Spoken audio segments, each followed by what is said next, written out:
start thinking about is, what else can I do to make sure that my customers' information is secure? What else can I do to make sure that the critical data sets that is the lifeblood of our business is safe from these attacks? You're listening to KBcast, the cybersecurity podcast for all executives. Cutting through the jargon and hype to understand the landscape where risk and technology meet. Now, here's your host, Carissa Breen. Kim and Fred, welcome to the show. I'm really excited to have this conversation because I really want to tease out a little bit more about what you guys are doing in terms of the predictive security side of things. But before we dive into that, we always like to start our podcast off with talking about you and your journey. So I know there's two of you on the podcast today, so I'd love to hear from both of you. Like, how did your journey sort of start and like what you're kind of doing now? So can you walk our listeners through your journey, please? Sure. Thanks, Gabby. Thanks for having us. The start is probably a good place to start. And, from our journey, we don't want to bore you with the whole journey, but our journey actually started at school. Fred and I actually met each other in year 6. And we ended up finishing high school together and then moving straight on to uni, where we studied the same degree. So at uni, we naturally got into a lot of mischief. One of those mischiefs was that, we at some stage need to do a bit of work together, which we did. Once we left uni, we sort of had a bit of a divergence where we went our separate ways. We both started our careers. We were young, we were energetic, and, trying to conquer the world. I ended up starting a company with a family relative of my wife's, and that was sort of when I made the call back to Fred to say, why did you come and join us? A long story short, the business was a great success, and we ended up working for the same client before we moved to Australia, which was a large bank in South Africa. Mm-hmm. Fast forward many years, moved to Australia, where, sort of started out in a career, then held a couple of sort of senior positions, moved to contracting, all while raising a sort of a small and young family. Mm-hmm. And as part of that journey, Fred also moved to Australia, and I'll let him explain that one. Fred, sure. It's on to you. Yeah. So, I mean, based on the success that we've had in South Africa and how much fun it was, we've always been keen to start something together, and somehow the circumstances just, for a long time wasn't great to do that. But I started an MBA, and when I finished that, we decided to, pull the trigger, and that was about 2016. We felt that the consulting work was it's a bit too focused on, what could be sold to the client rather than what they actually needed. So we wanted to change the game a little bit in that perspective by partnering with them, make sure that we deliver exactly what they wanted. Maybe go on a bit of a journey with them. Now, all of what we do is based in data management, and one of the big things that we realized along the way is that a very important aspect of that data management was left out to a certain extent. It wasn't achieving or demanding the appropriate amount of focus, and that was cybersecurity. And at that point, my uncle that lives in the US, he's been, in the artificial intelligence space for many, many years. We sort of got back in touch, and we realized that there was something really, really promising brewing in that side of things. So we got involved and started helping his firm develop the product to a point where we could take it to market. So one of the things I'd really like to ask you both on, because I've had a few people, well, one guy in particular stands out. He came on my podcast. He lives in South Africa. He's South African.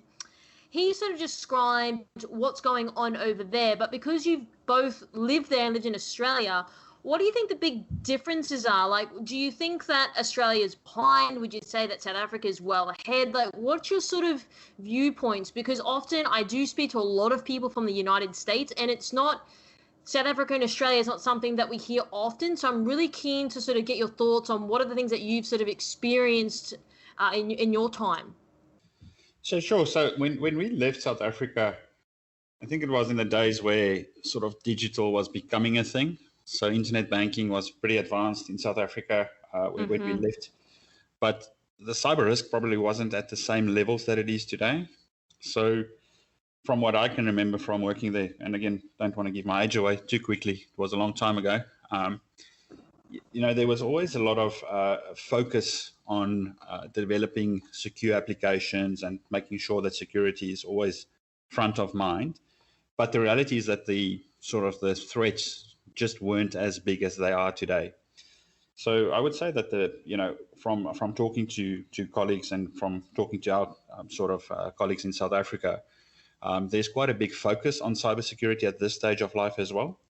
As you can imagine, it's Africa is home of the original scammers. So there's a lot of different, especially social types of scamming and breach events that's constantly on the rise in South Africa.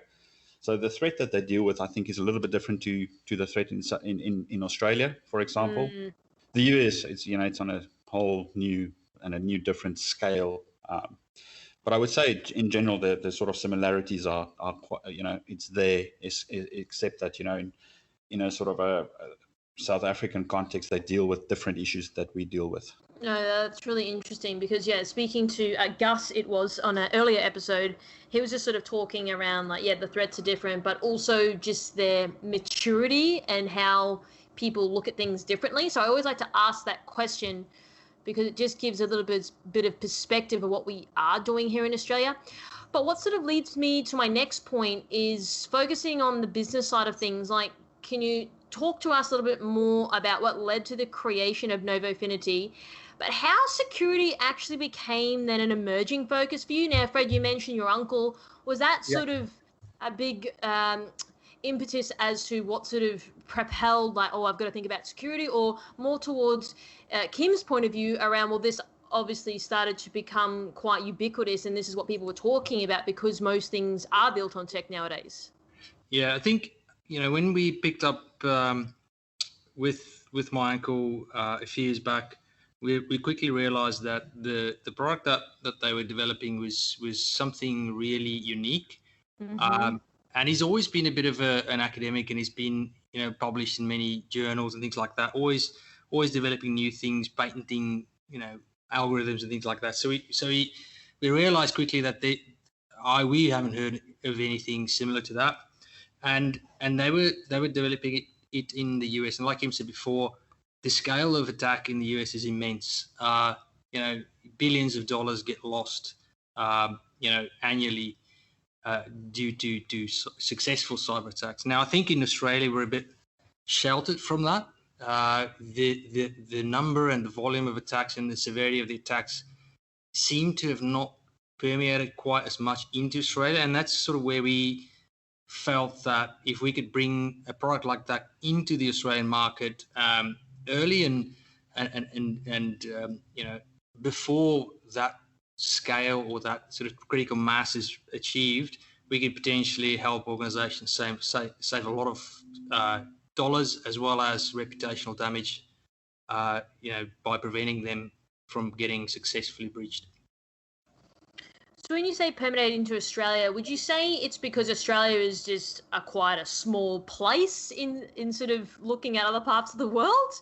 Or do you think that attackers don't really potentially care as much because there's not as much dollars to gain perhaps versus like a US company? Like, what do you think sort of the reasoning is behind that? Yeah, I think the sheer or the scale of it is just smaller. There's just less people. There's less data to leak. There's potentially less money because the economies are smaller. So I think it's just the product of that. But that is also changing. We've seen that people in Australia are getting a bit nervous and they are starting to look at, what else can we do to make sure that we're protected. So one of the interesting things that you both obviously hear is, it'll never happen to us, we're too small. So because Australia is inherently smaller than other parts of the world, like the US, for example, do you think that companies hide behind that as a bit of a shield? Like, well, we're smaller, we're sort of at the bottom of the earth, people sort of forget about us. Do you think that A is a mindset? And if it's the case, like, why is that? And how are we changing that conversation around to thinking more about how do we protect ourselves irrespective of where we are located in the world? Yeah, I think there's been a bit of a stagnant mentality of trying to just tick the boxes in terms of security. This checklist, and have we got an IPS? Do we have some tools to make sure that we keep the intruders out? And it's just, okay, have we done that? Have we done this? And there's a bit of a checkbox exercise, and then okay, we're compliant from a regulatory perspective, and oftentimes execs feel that is enough. But I think that's changing rapidly now. I think a good example of that would be if you spin up an AWS instance, you'll immediately see denied attempt at getting into that instance within seconds, and it will continue every second after that. So it's, everybody is under attack all the time, and whether people are aware of that or not, not sure, but I think executives are becoming more aware that there's an imminent threat.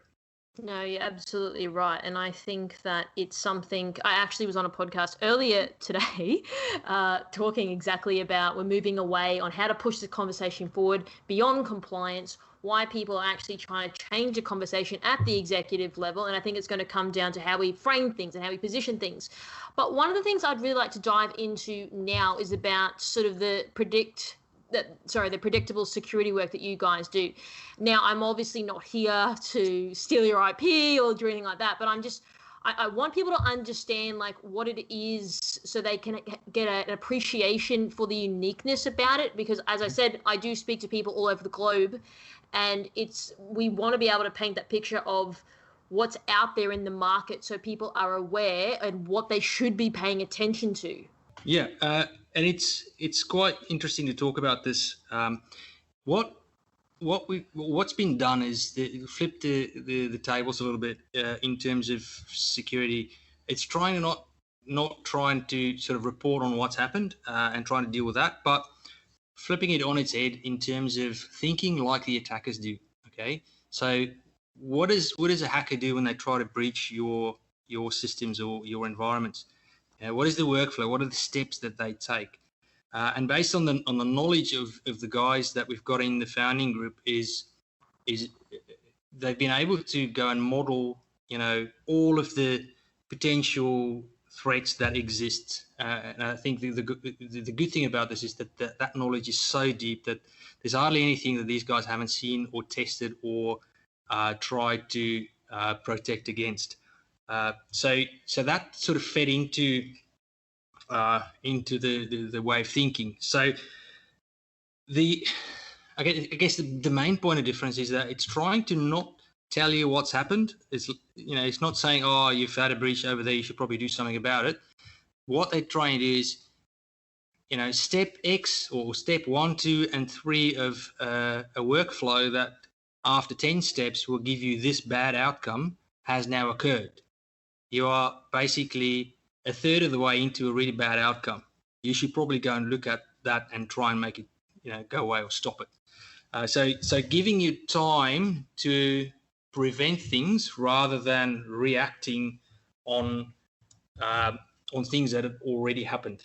So do you think, in my experience, a lot of cybersecurity practitioners or CISOs, they already feel overwhelmed with like what they've got to do today, and they're trying to get their head above the water with just like basic stuff. So do you think if we start introducing sort of predictive security, do you think that they may feel overwhelmed because you're saying like you get to step 3 and then you're like, well, you're not heading down a great path there, John. You've got to try to change your direction. Like, do you think what do you sort of think has been the response? Or do you think that they can appreciate that because they can actually see a lot further into the future, which I guess if they reverse engineer, they can start engineering and architecting things that they need to a lot earlier than perhaps they would have, because they didn't know that, historically speaking. Yeah, and I think it's quite important to get the narrative right around that. At the moment, I think like SOCs and people that monitor events are overwhelmed because there's so many events coming through. They don't know which ones to action, and there's no way for them to determine which ones are the ones that they need to deal with first, and then move on to the less severe ones. Now, what this product gives us is actually, it tells you how far along the path of attack you are. And sometimes it might look like an attack and then it goes a different way and it's not an attack at all. So it's a way of reducing the number of events that you need to look at, insofar as it gives you a progress or it's almost like a probability. It's not a 1 or a 0. It's, you're 60% there and you're 3 steps away, or there's one step happened and then, but there's one over there that's much further along. You should probably look at that one first. So it gives you a way to prioritize action, thus removing some of that pressure off the people that actually need to deal with these threats. And so when you're talking, you said before about SOCs and stuff like that, because a lot of analysts have got like alert fatigue and there's so many things that they need to look at. A lot of that can sort of then create like false positives. So how does that sort of go with the whole predictive security piece? Like how does that work then with what you're talking about? Oh, that's a great question, KB. So as you mentioned, one of the biggest, impacts and challenges that SOCs and companies deal with is that sheer number of events. So what we try and do is look at, the impact and what actually happens on the ground. So if you can imagine you being overwhelmed with events, at what point do you actually miss that event that puts you in the news? And it's that little event, that could seem, benign when it's happening, or you just don't have the time to look at it, that puts you in the news. So what we've done with this is that, we don't just provide a binary call on the maliciousness of an attack. So what we do is we sort of, as Fred mentioned, we look at the workflow, we look at the steps. And what we then do with the workflows and the steps is based on the severity of the final outcome that this step or workflow could lead to. We then assign a priority to each of the sort of attacks in progress or the workflows that we're busy tracking. And based on that, we filter it out in terms of how far they've progressed. So if you can imagine, as Fred mentioned, if there's 10 steps in the workflow to complete to get to that bad event, and we're currently at step 3, that would be a sort of potential low priority. And what we would do with that is, even though we would log it, we would not put that onto the radar just yet. And we would focus more on the sort of activities that are already far progressed and that actually have paths that could lead to a bad event. So one of the things that you mentioned just then, Kim, is you're getting all of these events. Do you think that people become sort of desensitized to it then? That's what I meant by like the false positives, because it's like, oh, it's just another alert, like I won't worry about it, but it actually could be something that is like one of the main events that has created like a data breach, for example. So do you think that people are becoming sort of desensitized to these things? And if so, like how do we go around not becoming desensitized to that? Yeah, I definitely do think they do. If you can imagine, if that's your job, and if you're the hacker on the other side, that's what you would want. You would want people to, sort of get to a point where this is normal. I'm getting 20,000 of these attacks a month, so therefore I can ignore it. And what we try and do with predictable security is to bring that, focus back onto the things that you should be looking at. So it's not really desensitizing, but it's allowing focus. It's bringing the focus to the right events. So out of the 10,000 events that you might experience in a week or a month, depending on your organization size, what we're trying to do, in that situation where I might not be monitoring it the whole day, or as you said, desensitized. I've seen this thing 20,000 times in the last year. What we try and do is we try and sort of tell you what, the important ones. And then also how far they are progressed. So So monitoring your environment, seeing exactly where this workflow is occurring, and then also seeing how far it has progressed in order for you to then go and do something. So, for example, if you've got, okay, let's use 10,000, arbitrary number. With what you're talking about, how much reduction do you think that they can then have the focus? So is it like 50%, 60%, 70%? Because I agree with you. If you're looking at like 10,000 events, like that's quite a lot. You become desensitized. You're probably not really following what's going on because it's just another thing happening. But then if you're talking about, your solution, and then you can sort of reduce that, and then hypothetically, if you're only focusing on 20%, then that's a lot of like work that has just been taken off someone's desk, and they can only focus on those things that you're sort of claiming are the focus. So do you have sort of indicative like percentage in terms of like workload that potentially could reduce? Well, I guess the percentage would be a little bit dependent on the where in the world as well as the size of the company. But Sure. from what we can see in terms of the workflows, right? So there's a whole lot of workflows that follow the same process, and a whole lot of workflows that don't really progress past a certain number of steps due to your internal protection. And we would say that would be probably about 70 or 80, or potentially even 90% of the general attacks that occur in organizations. Now, from our perspective, we are still logging those. We're just not making them priority items unless they seem to progress. So I would say that there would be a, percentage-wise, it's probably a tough one to say, but I would think that there would be quite a big percentage. Mm-hmm, I might just chime in there as well. So you can always set the tolerance of how many you want to see. So if you want to see only the ones that are like one step away from a bad outcome, it'd be way less. Right. Yep. Advise that, but the further back you push your alerts, if you say I want to see all events that had progressed past 50%, you're going to get a lot. If you push it to 60%, it'd be less, and so on and so forth. And you can we can set all that up. That's a great point, KB. And I would say that probably has to do with the sort of maturity of the organizations. So if you're a little bit more confident in your security posture, then you would probably set it a bit higher, and then you would reduce a great number of alerts that do come through. So what I'm hearing is, correct me if I'm wrong. So I'm just trying to paint the picture. So just say you've got 10,000, again, arbitrary number.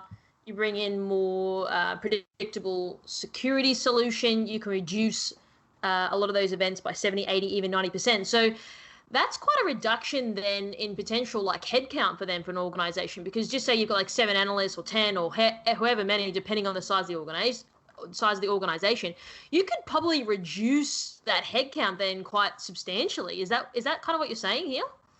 Well, whether you reduce the headcount or whether you then focus those, analysts or security specialists on actually going to bolster your security or, uplift your capability, that we would leave up to our consulting team or to the client to decide.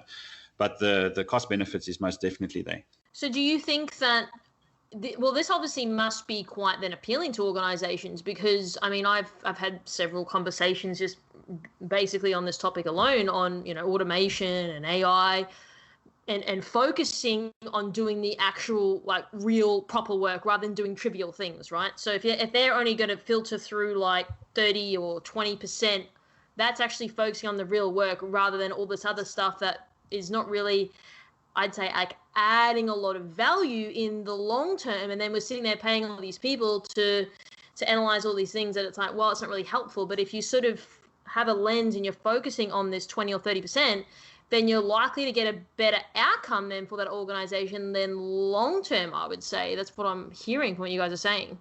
Exactly right. I think you're spot on there. And we see it with other automation initiatives as well. You might have a financial manager sitting there stringing together a bunch of data to feed into a spreadsheet that they then have to then feed into another spreadsheet. And eventually you have somebody that's highly skilled in the disciplines of finance doing like random data wrangling activities, I know. which is really not their job, right? So their job, and the reason why you're paying them a high wage is for the knowledge that they've got, and they're not using that knowledge because they're doing some other tasks that they really shouldn't be doing at all. So it allows you to refocus on the areas where those resources can provide the most value.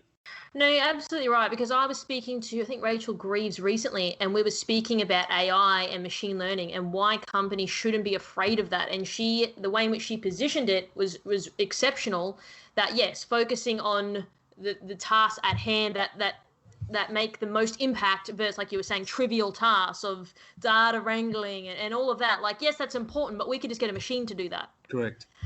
And so how do you have that conversation with people? Because, I mean, in this industry, like I said, people are struggling getting the basics right. They're struggling to keep their head above the water. Do you think that, how are you managing this conversation with, and again, you don't want to say, well, like, fire everyone and bring this in, because that's not what you're saying. What you're saying is you should be focusing on this 20-30% and letting the rest of it go then as well. So what's that conversation look like, and how are people sort of responding to it? Yeah, so I guess the way that we'd approach it is not by saying that you're going to reduce your headcount.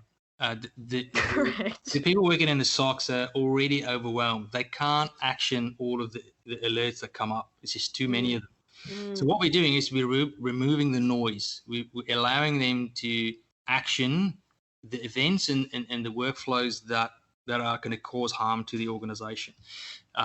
So I think in that way, you're turning a potentially negative conversation into something that's quite positive. So not only are we going to make sure that your organization is safe from attacks, we're also going to help you have a more productive and a more focused and potentially happy workforce, because they're no longer overwhelmed with the sheer, avalanche of events that are coming to them. And if I could maybe just chime in there as well, one of the sort of the big benefits that we see in this is also, if you can imagine, the overwhelmed people in the SOC missing alerts or not getting to all the alerts, you don't have a real indication of your risk profile as an organization. And Correct. With this product, we sort of bring that to light. So it's seldom that executives or sort of more senior staff or your chief risk officer is actually aware of the number of attacks that you experience, as well as how far they progress before they stop. So what we want to bring to the table as well is that sort of benefit where we sort of not just only take the workload off the people monitoring the alerts, but also to bring that risk exposure and the real risk exposure to the forefront. And I think that one of the things that even go a step further, I mean, I've come from a reporting background myself. I used to have to go around, as Fred said, wrangling people for information. But if I'm an executive, speaking to people about this topic as well, like, you want to focus on the stuff that makes sense, right? So you want to focus on that 20-30% that you guys are really focusing on and drilling down on. Everything else, like, no one cares about the other 70-80% of the other stuff, because that's just fluff. But we want to focus on here because that's what's going to get actual outcomes, and that's going to get people to move, because they can see, well, I can see where this is going now because you've really honed in on that. But if you've got all these things going on, it's going to be really hard to produce some type of substantial reporting capability for an executive to look at it, not feel overwhelmed by all the numbers and things on a page, but then also to take action off the back of that as well. That's accurate. Yeah, and just to sort of elaborate on that, perhaps, is that it will also allow, if you can imagine that, if you're the CISO or the sort of head of security, it's always hard to go and ask for investment. Correct. Difficult to get money to, you can tell people that, we need more money. We're trying to, launch more digital capabilities and then enable more channels to get hold of our customers and to, connect with them. But if you don't have real data behind the scenes, it's quite hard to go and ask for money to invest in something, because it's always hard to say that, I need the dollars to go and stop these sort of attacks. No, absolutely right. It's a very anecdotal viewpoint rather than facts and figures, and it's hard to back up what you're asking for if you can't show it in the black and white. Yeah. So one of the things I'd like to sort of focus on is the AI side of the solution. Like, talk to me about that, because there's a lot of vendors out there that say, oh, AI, and they make all these claims. And I think there was even a report or study done like maybe 1 or 2 years ago that there was all these vendors saying that they're AI, but then doing their due diligence, like they kind of weren't in the end. So I think that there's a lot of people saying that, and I'm not saying that you guys are saying that. I'm just curious to how you're sort of delineating what your product does versus everyone else that's out there, because everyone's claiming that. So I'm really keen for you guys to get into the specifics of that, to just walk our listeners through like what that actually looks like. Sure. So what we know is that AI is still some way away from human cognition. But what we believe, what we've done, is that we've modeled the way that attackers think and operate. And we've done that to the extent that we can track their progress, and then using our sort of machine learning approach, which I'll cover in a second, to then predict what's going to happen with these attacks in real time. When it comes to our sort of machine learning behind the scenes, is what we've done is we've employed we employ a unique and patented machine learning algorithms. And what we've done is we've gone with a symbolic machine learning approach.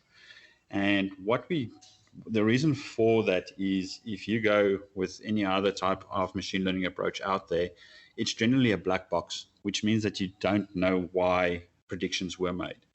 When it comes to the sort of the symbolic approach, we know exactly why the decision was made. So we've trained the models on the attacker's workflow and their thinking process, and we can then at a granular level track exactly how that workflow is executing and then make a prediction based on that.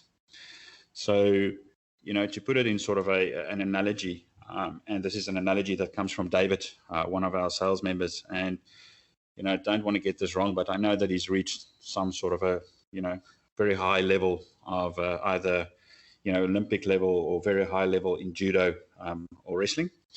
And the analogy that he makes is that if you're a really good wrestler, and I mean, we've all seen the wrestlers in one form or another, whether it's MMA or, the Olympic Games, what differentiates the good wrestlers from, the ones that come second or third is their ability to sort of, read the small movements from their opponents. So, and reading those movements then allows them to sort of plan their next move in milliseconds before it happens.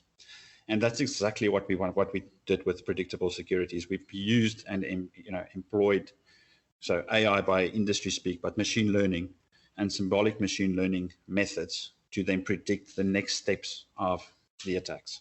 And so do you think that because you're going to get like this more accurate view and predictable landscape, do you think that over time then that will reduce a lot of people perhaps misstepping because they can see like what's happening versus today, like perhaps they can only see like 1 or 2 steps ahead, but now you're sort of saying, well, we can see this, and this, and therefore as a result of that, you can change what you're doing a lot earlier versus what people are sort of doing today. Is this sort of where we're going to be headed as an industry, like if you think about in the future?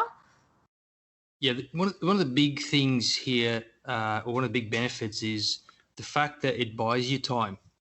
So you're going to be under attack at any point.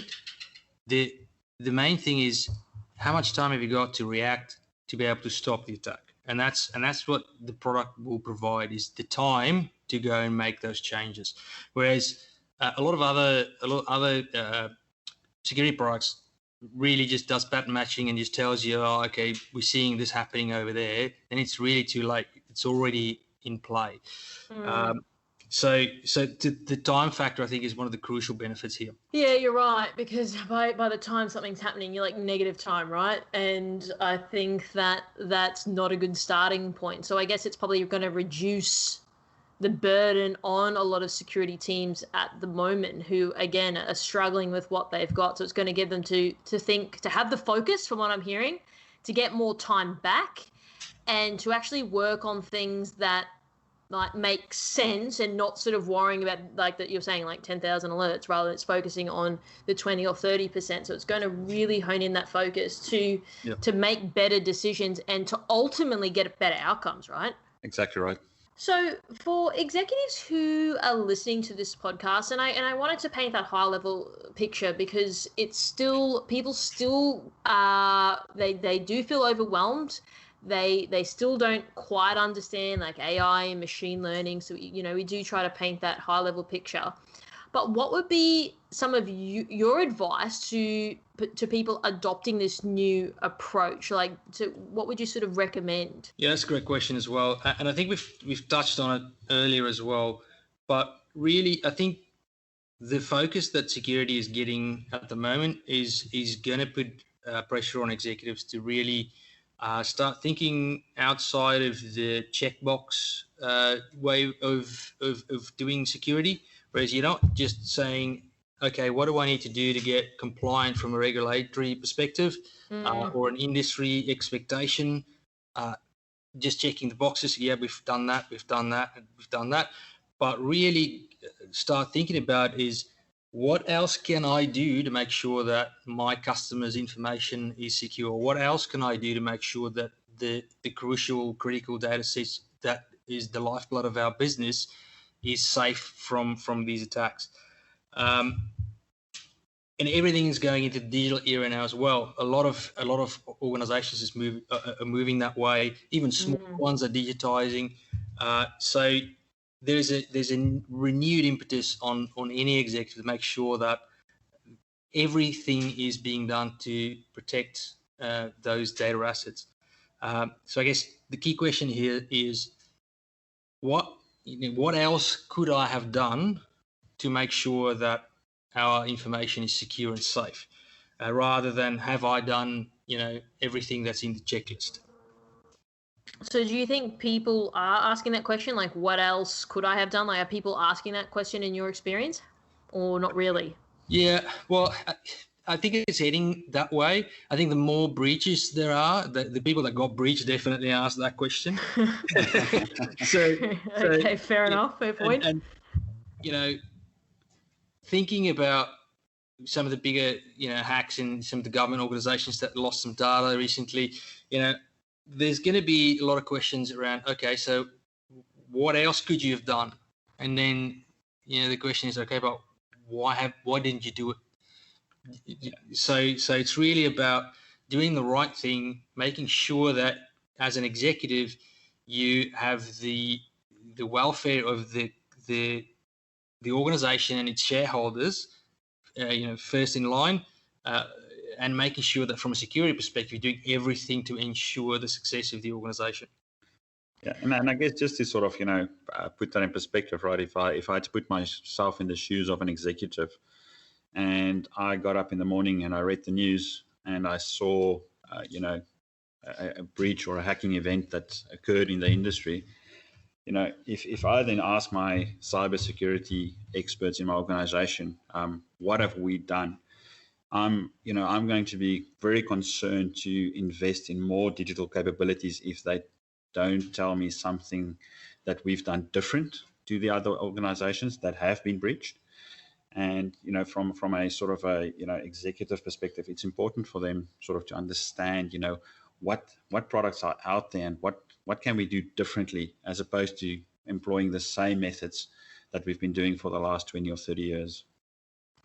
Do you think that over time now that gap is going to get smaller in terms of, well, because there are more breaches that we're hearing about in the media, and that they are asking these questions like, well, what else could I have done? So do you think that we're going to sort of mature as an industry, and that will sort of become less and less because people are already doing that? Like, they don't have to ask that question. They're already doing it. They're already thinking it. Yeah, I guess, once you get to a point where the market is very mature, all of the tech and all of the tools have been applied, potentially you could get there. And I guess until we get everyone to start using this kind of predictable AI-based security solution, we can't say that yet. So I guess the message that we're trying to get through is this is something that everybody needs to consider in their posture and making sure that they've done everything that they could have to make sure that the data is secure. So in terms of how far away would we be though as an industry? Like, I mean, it's probably a bit of a hard question, but like you're speaking about predictable security, like this has probably become quite ubiquitous in the future. Like how far away are we from that point where it's like, oh yeah, we've all got it. Like it's kind of like, I don't know, basic patching, sort of everyone does that or they should be doing that. So how far away are we to that stage where this is just a very common thing that everyone is doing? Would you say like 10 years, 5 years, 1 year? Oh, I would have loved to say 1 year, but I think the reality is that we're still some ways off. As an industry, we as a human race, we quite good at doing things the way we do things. We get to we reach a certain level of comfort, and that's what we sort of stick to. But there's a lot of changes in the industry, in terms of maturity, and to find work in the cybersecurity industry, you have to be, it's top skilled people that we're talking about. So most of the people that we come across, it's not necessarily through lack of their personal motivations that they're not thinking in this way. It might just be the sort of the culture of, where they are at the level of maturity for the organizations that they work at. But from our perspective, I mean, we would love to see cybersecurity take a big step change over the next 5 years. And because, like, as you sort of said at the start, Fred, like your uncle, like they're doing a lot of this already in the US. Like Australia, I'm guessing, is substantially behind the US. So do you think that we're going to start catching up to them in terms of capability, or what's your thoughts on that? Well, I guess in terms of capability, I don't think we're that far off the US necessarily. I think what the US is seeing more is just the number of attacks, to be honest. So you'll find that in most organizations, you'll have various, flavors of tooling to prevent or to try and deal with attacks and keep the attackers out. But yeah, I think in terms of just the sheer volume of attacks, the US is seeing that a lot more. And I have a feeling that we're going to start seeing a lot more of the same sort of thing in Australia as well, which is why we're trying to bring this into the market to get ready. We don't want to be waiting and then having a bunch of really big breaches and then we should we wish we had something that we could have done. What else could we have done on that question? Exactly right. That's exactly right. Okay, Fred and Kim, really appreciate your time. Really appreciate you sharing your thoughts as well, because I mean, like, it's not an easy conversation to get into like the specifics of like the AI and challenging that, because a lot of vendors are claiming that, and I wanted to get into that because it's important that people know like how it works, because anyone can say it's this and that, but it's we want to actually have substance behind what we say if that's what we're pitching. So I was really appreciate you talking about that today. So if people have a question for either of you that perhaps I didn't ask today, how can they go about reaching out to both of you? Yeah, I mean, an email is probably the best way. Either one of us, I think it's contacts@noaffinity.com. That's fine, and then we'll reach back out and we can have a conversation. No drama at all. Awesome. Well, again, really appreciate the time, and I can't wait to get you guys on again to talk about what's happening next in security. Awesome. Thanks for having us. Thanks for having us. Really appreciate it. Thanks for tuning in. We hope that you found today's episode useful and you took away a few key points. Don't forget to subscribe to our podcast to get our latest episodes. If you'd like to find out how KBI can help grow your cyber business, then please head over to kbi.digital. This podcast was brought to you by KBI.media, the voice of cyber.